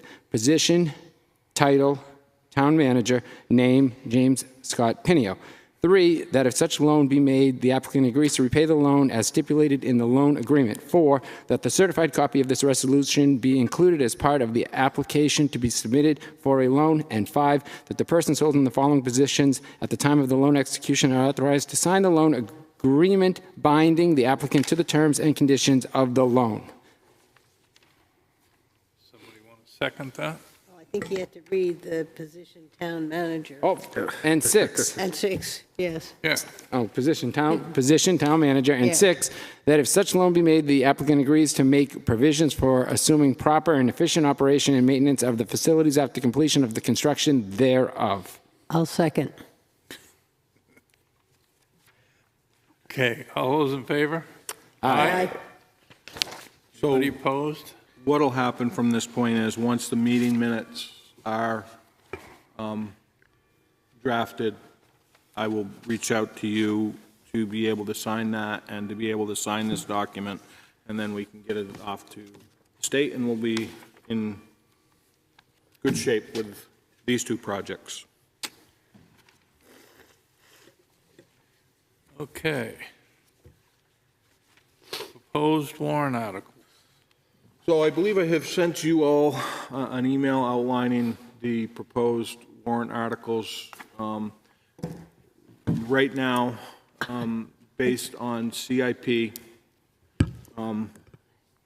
we're looking at basically $27 million worth of warrant article language. Now, some of these are bonds, and I'm going to quickly go through them. I think, Jim, the problem is I can go find it on my phone, but nothing was in our packet. Yeah, I just noticed that, so that's on me. Nothing to, I'll just go through them quickly. I won't read them, I'll just give the numbers, Okay. and then we can, we'll get hard copies. yep. So, in no particular order, public safety building, right now, $12 million. The South Main Street project from Pickering Corner to Smith River Bridge, total of that right now looks like $9 million, with 5.9 being bonded on the general fund, 1.5 on the sewer fund, and 1.6 on the water fund. We do have some grant funding coming our way on this. I actually have a meeting next week to see if this is a project that we actually have to execute in short order, because some of these grant funds actually have an expiration date that you have to use the money by. And if that's the case, I think we have to take a long, hard look at this one, because it may be very problematic for us to be able to achieve. One of these in here as well is the Libby Museum. I just received a document today from Bowen Corp. I forwarded it off to the Board of Selectmen. We probably should discuss that going forward. And does this board want me to forward that to the Friends of the Libby Museum at this point? Yes, absolutely. Okay. They should know what we know. So I will get that sent to the Friends of the Libby. Yeah, no, they need, like you said, they need to know what we know. And we also need to get together, discuss it too. And a lot of information on that. There's a lot of information there. MED, the boat has actually been totaled by our insurance provider based on the second incident that occurred this summer with the boat. This did go through CIP. Barry is requesting $170,000. That would provide his crews with an enclosed cab, and I also believe it would provide a hoist for him to be able to lift transformers in and out rather than manhandling the transformers. Mini excavator right now, that's a cash item with $78,000 on the general fund, $26,000 on the sewer, $26,000 on the water. Sewer pump stations, again, this is for Mill and Laner Street. I don't have a number yet, but I'm anticipating having to come to the voters and asking for more money to finish those projects due to the escalation we just spoke about. And you're going to put that in one warrant article? I think it's most prudent to put it into a singular warrant article. Okay. Yes. Sewer line extension, this is for Varney Road and for Forest Road. Had a conversation with Horizons Engineering. They were actually doing some wetland delineation down on Forest Road yesterday, so they're getting close to being able to give us a solid number. Right now, we're looking at $500,000 for those two projects. I believe the police department is going to be coming forward looking for a vehicle. We're going to have 2 employment contracts with ASME and the police. We haven't asked for replacement of a fire engine. I think we should consider looking at this as a lease purchase. But we can get into the nuts and bolts of that as we move forward. Okay. The rest from this point look like capital reserve funds, highway, 300,000, sidewalk, 125, building maintenance, capital reserve fund, 50. Dockside, we've traditionally tried to do 100. Wastewater treatment plant, capital reserve fund, 200,000. I've been informed since I've been in a meeting with Woodard and Curran, we have to replace the effluent pumps that pump up to the pond. Those need to be done.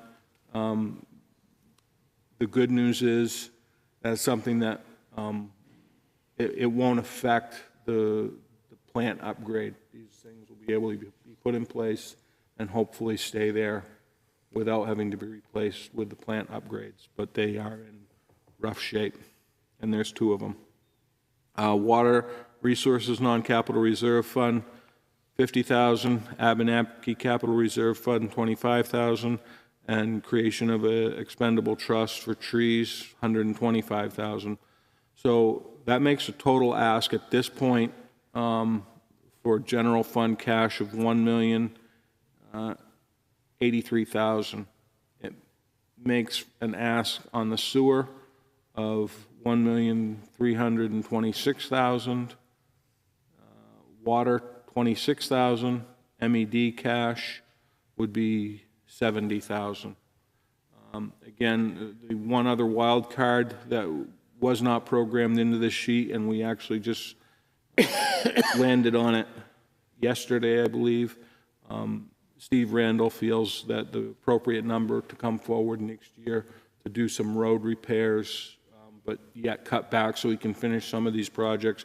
He thinks that the right number is $600,000 for next year. That'll continue to get some work done on the roads, but it'll allow us as well to finish up some of these projects that are on our plate that we have got to get done. So that's the basics of the cash or the money warrant articles that we're looking at this time. Okay. And you're going to get us hard copies? I thought I will get you the hard copies. Okay. Proposed budget approval to be sent to the Budget Committee.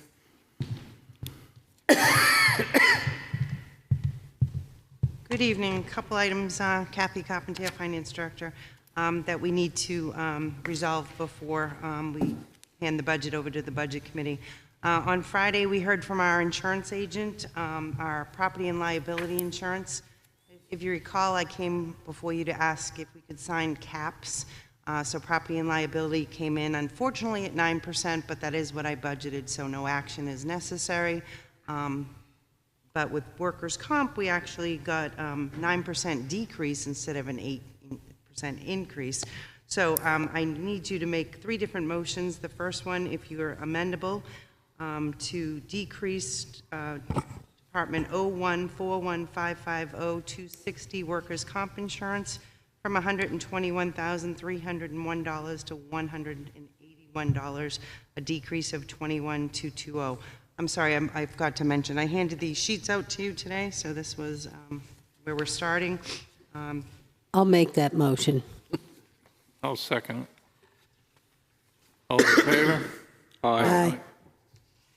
The second motion I'm here to ask you to make is solid waste. I believe Selectman Murray pointed out a clerical error. A number was in a formula field. So in fairness to the person requesting the budget, I would like to make a recommendation that you change solid waste disposal Department 0143240491 from $62,871 to $64,325. It's an increase of $1,454. I'll make that motion. Second. We got a vote? All in favor? Aye. And lastly, the rest looks like a lot of numbers on the page, but the town manager and I promised you that before we handed the budget over, that we would go through all the oil, gas, diesel, propane, and make them all the same amount. At the last page of this document, you can see that some people put in different rates. For heating oil, we have a contracted price of $4.703. The numbers in gray were the people who did different numbers, so I've done reclasses there. Gasoline, that is not contracted. Nobody would bid on that, but we did call CN Brown yesterday and got a price of $3.2799, so that we needed to make a lot of entries there. Diesel, we only had one person who didn't use the contracted price of $4.973. And then for propane, we needed to adjust to the contracted price of $1.794. I did go in and touch all the budgets and make sure there was consistent. The town manager and I do feel that maybe at the end of the process one more time, we can look and see what the gasoline is doing. The other 3 will be still contracted at least until June or July of next year, so we have no more risk on those. But gasoline, we'd want to look at one more time. So if you'd like to make a bulk motion, the bulk motion would be to increase, I do need to make one more change. So In doing this analysis, I noticed on that last page that the highway and streets budget for gasoline was grossly under budgeted for gallonage. If you look, they had a budget of just shy of 4,000, and they've already spent 10,000, and that's true spending, not filling the tanks, as I had mentioned before. So I increased their usage based on annualization from 1,500 to 5,000, so that's a big jump on that one line item. We also have more employees in there who have a new vehicle, as we discussed earlier. So the bulk motion would be to increase the line items for heat, oil, diesel, propane, and gasoline as outlined on the memo I gave you in the amount of $26,095. So moved. Second. All those in favor? Aye. Aye. So the three motions that you've just made, as far as I'm concerned, finalize the Board of Selectmen's budget to be handed over to the Budget Committee. If we go to the second document I gave you, this is a summary. You're familiar with seeing this. I've handed it out a few times during the budget deliberations. The top is just the operating budget.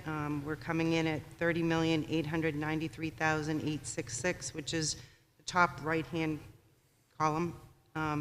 But the number that you want to make a motion on to forward to the Budget Committee would be the bottom right number, which includes all the capital outlay that you approved to move forward. So would you like to make a motion to have the operating budget forwarded to the Budget Committee at $31,247,744? So moved. Second. Okay, all those in favor? Aye. With that, I do not believe we have any pending, other than the warrant articles, outstanding items for the operating budget or the capital outlay. We plan to create the books in the next couple days, do an electronic book and put it on the web page like we did, and I think next, on the 9th, whatever day that is, Wednesday night, the Budget Committee starts their deliberations. So I want to thank you for finishing this on time with me. Job well done. Thank you. All righty, great, thank you, have a good night. Thank you, Casey. Other business? Anybody have any other business?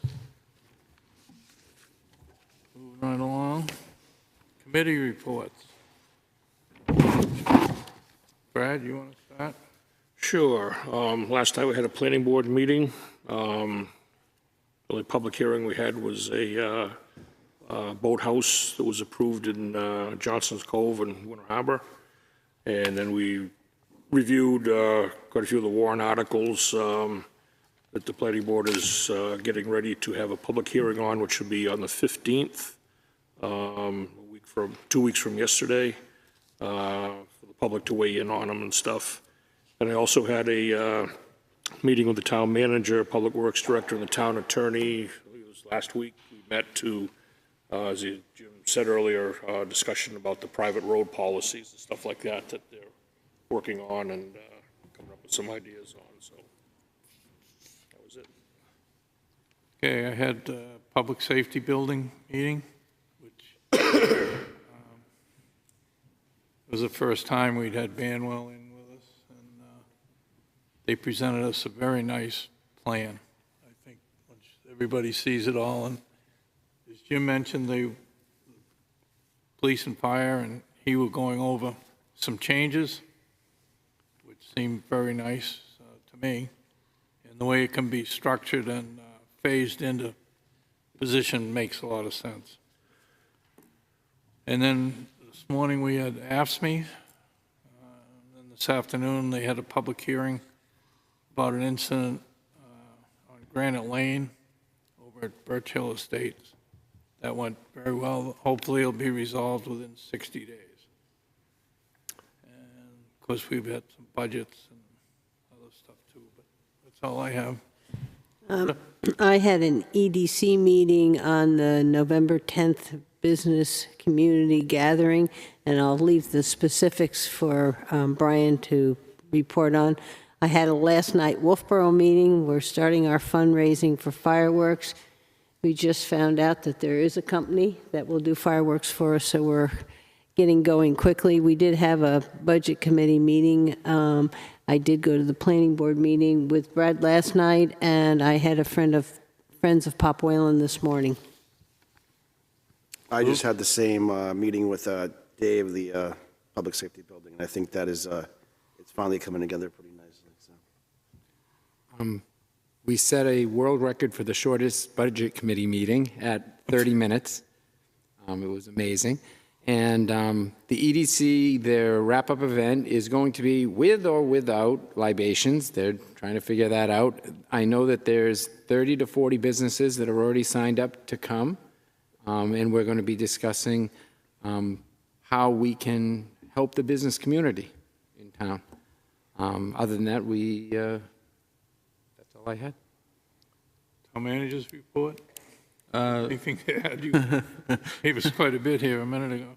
Budgets, I'd like to thank the staff for helping to get that buttoned up and very organized and well delivered.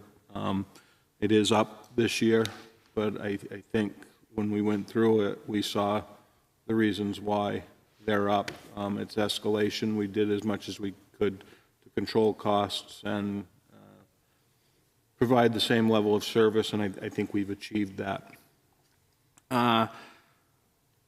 Been working on the public safety building. It's been a good collaboration between the police, the fire, the architect, and myself. We've had a lot of give and take regarding the space programming. There's been a lot of changes that have been made because of flow that needs to occur, and I think we're pretty close to a model that will work for police, fire, and the citizens of town.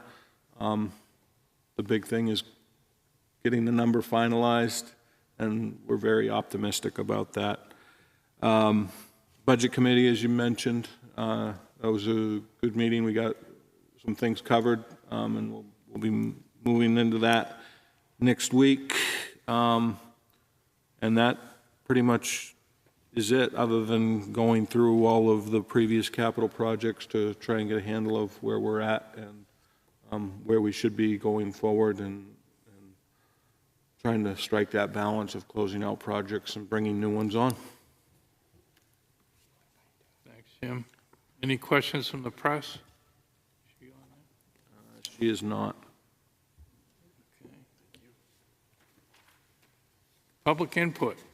Limited to 3 minutes per person, not to exceed 15 in total. Anybody want to talk to us tonight? May I hand out?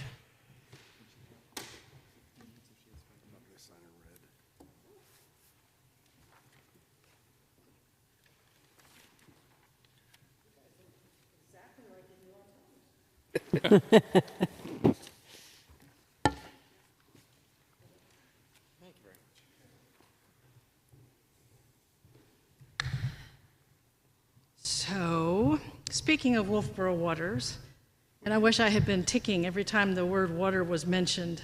Would you please state your name for the record? Oh, sorry. My name is Mary Schillereff, otherwise known as Ruth's daughter.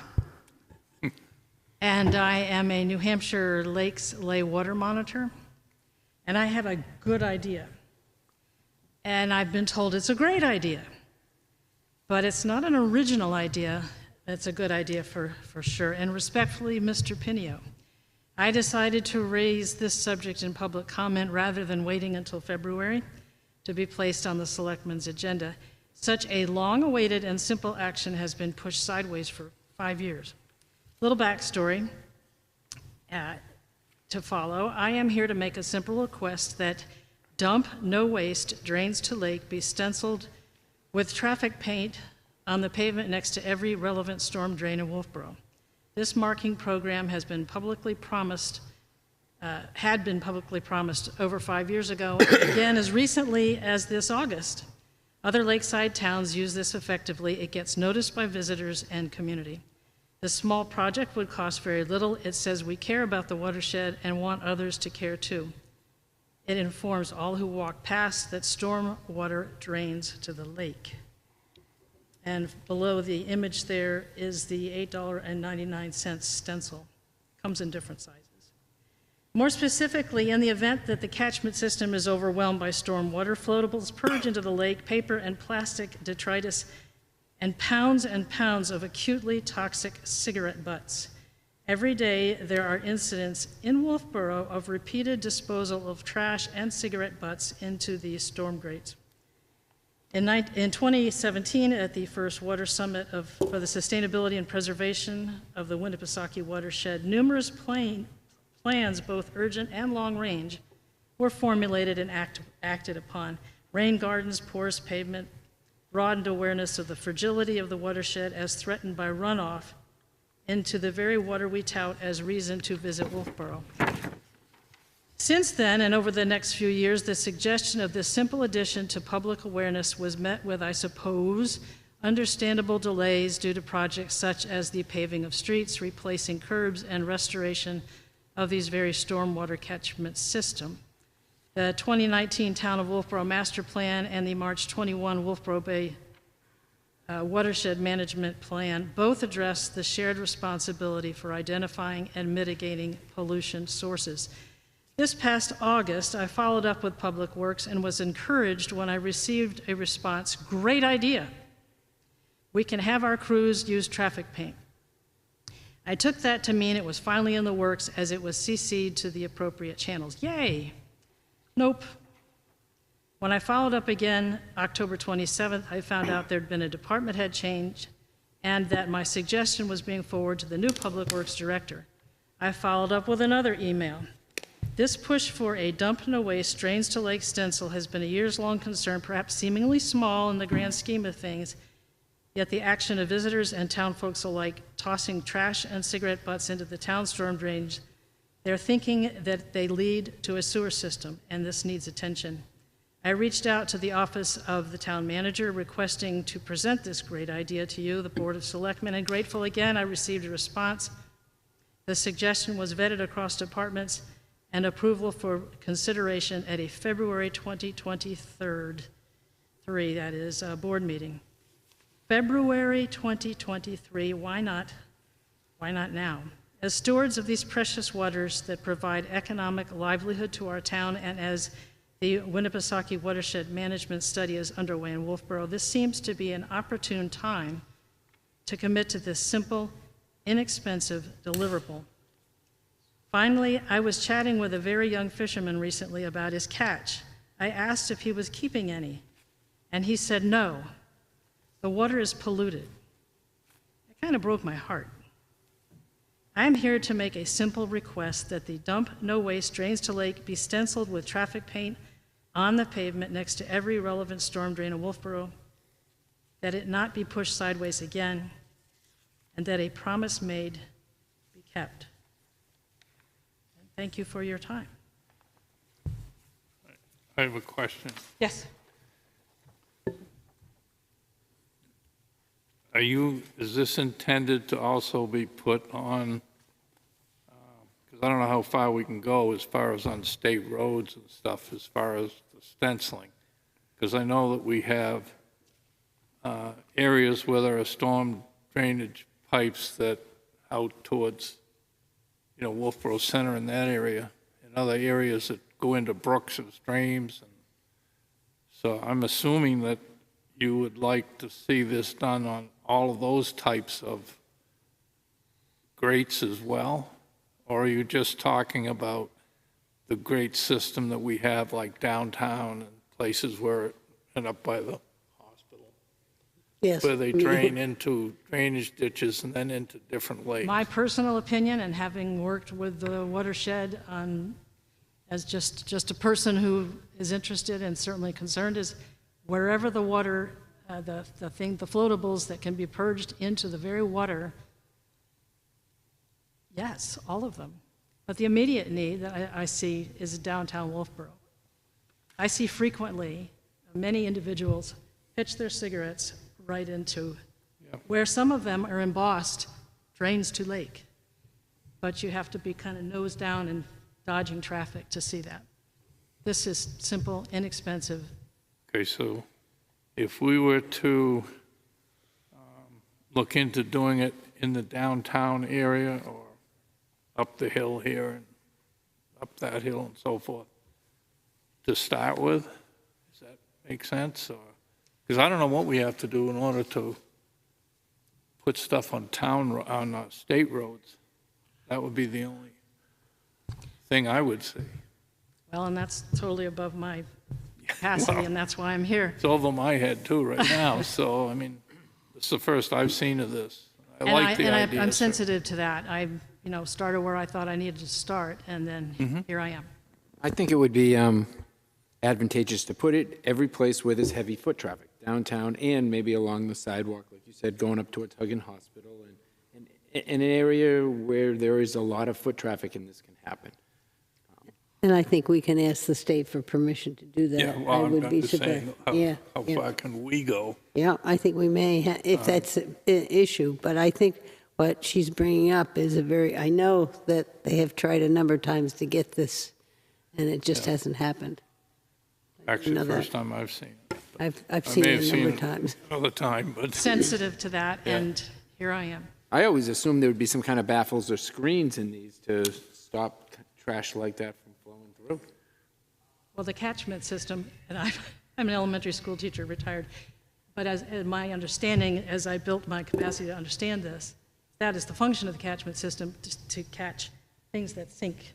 And when there's a volume of water, correct me if I'm wrong, Things float. Up it goes, right into Wolfeboro Bay. Okay. I think we need to maybe look into some costs for this to put in the budget. Yeah, I don't think the cost is a big deal. My only reason for pushing this back was I don't think we want to be painting them right now when we're getting ready to treat the roads, plow, et cetera. I'm 100% behind it. I think it makes a lot of sense. I do recall when I first came here, there was raised plaques that were placed on the applicable storm drains, and the problem with those was the plows. It broke the plows, it broke those units. This makes a lot more sense, but my question for the board is, do you want the staff doing that now, or do you want them doing that in the spring when they're doing the line painting and whatnot? I think that would make more sense to be doing it in the spring, but I think that we need to budget somewhere this. Or bring it up to the budget committee when you guys are there in the highway budget. I don't know whether it's a couple $1,000s or what it would be. 5,000? The stencil can be used over and over again, and you just use a can of... But only so many times, too. Yeah. I mean, I'm thinking volunteers, high school kids. There's certainly the potential for community groups to service. I'm glad to reach out to folks, but other towns have done it, Boy Scouts, Girl Scouts, some of the 4-H folks. So what I can do is I can talk with the sewer agencies to say, okay, which one of these drain into the sewer system versus which ones drain into the bodies of water, and, or not just necessarily bodies of water, but environmentally sensitive areas, because that's, I think, what some of this is up on South Main Street. They're not necessarily dumping into the lake, but they may be dumping into sensitive. They end up in the lake. Crescent Lake Avenue. Yeah, stuff goes, it goes in.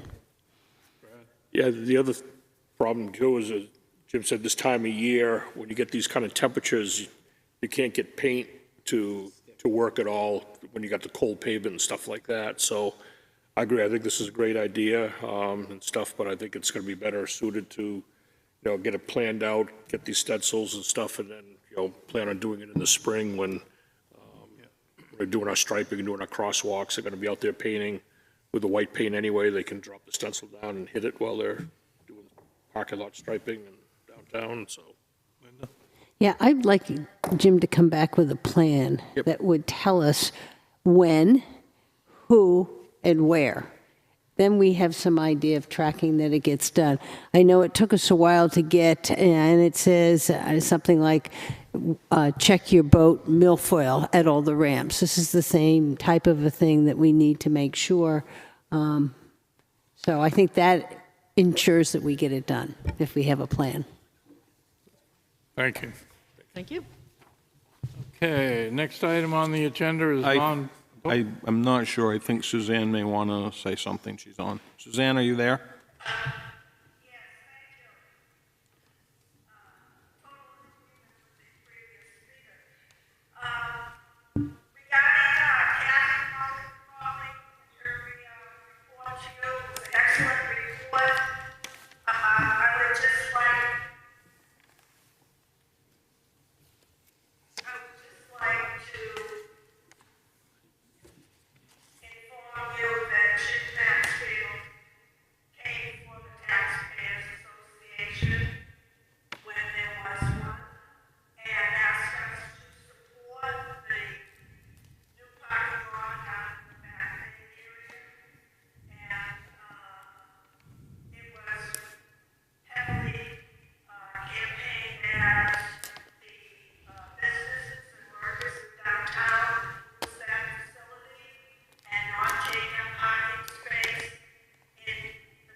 I can tell you that Mr. Ford is retired. Mr. Ford is available to me for consulting as needed, which we've had some communications about some of these projects. And his assistant, administrative assistant, has actually been relocated to the Department of Public Works to assist the new Director of Public Works. We finalized a town engineer job description. And honestly, Suzanne, I'm hopeful that I can get that out by the end of this week.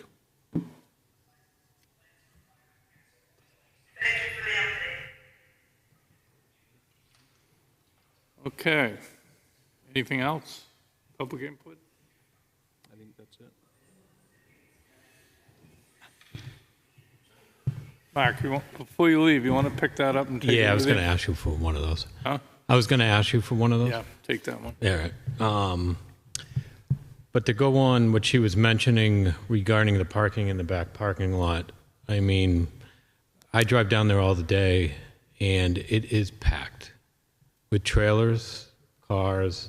There is no parking there. They're actually parked on the side, in the grass. This year, as she was here earlier, was one of our busiest years I've ever seen in my 20 years here. So if we have that many people here, it makes it very hard for our department to keep up with it. So I will tell you that. But we were very busy this year and this summer in the town of Wolfeboro. In the town, I assume the businesses did very well this year by looking around and being in the restaurants and the stores. So just to pass that one. Okay. Somebody want to make a motion to go into non-public, please? I move that we go into non-public. Second. All those in favor? Yes. Yes.